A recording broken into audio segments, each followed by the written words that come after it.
কাতারের সাবেক আমির Sheikh Hamad bin খলিফা আল থানির মৃত্যুতে শোক প্রকাশ করতে দোহা সফর করেছে ওমানের একটি উচ্চ পর্যায়ের প্রতিনিধি দল। সোমবার ওমানের প্রতিরক্ষা বিষয়ক উপপ্রধানমন্ত্রী সাইদ শিয়াব বিন তারিক আল সাইদ এবং অর্থনৈতিক বিষয়ক উপপ্রধানমন্ত্রী ও যুবরাজ সাইদ থিয়াজিন বিন হাইতাম আল সাইদের নেতৃত্বে প্রতিনিধি দলটি কাতারের এই সফরে যায়। ওমানের সুলতান এবং দেশটির সরকার ও জনগণের পক্ষ থেকে প্রতিনিধি দলটি কাতারের নেতৃত্ব ও সাধারণ মানুষের প্রতি গভীর সমবেদনা জ্ঞাপন করেছে। প্রয়াত আমিরের প্রতি বিনম্র শ্রদ্ধা জানাতেই মূলত তাদের এই শোকযাত্রা।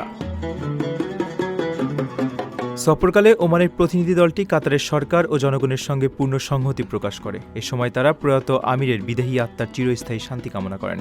পাশাপাশি শোকের এই কঠিন সময়ে শোক সন্তপ্ত রাজপরিবার এবং কাতারের আপামর জনসাধারণকে ধৈর্য ও সাহসের সঙ্গে পরিস্থিতি মোকাবেলার জন্য প্রার্থনা জানানো হয়।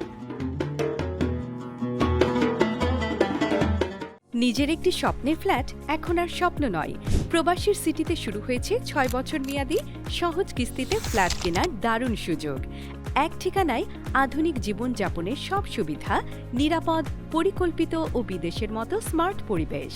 আজই বুকিং করুন আপনার পছন্দের ফ্ল্যাট আর গড়ে তুলুন নিজের স্থায়ী ঠিকানা। বিস্তারিত জানতে কল করুন স্ক্রিনে দেয়া নাম্বারে।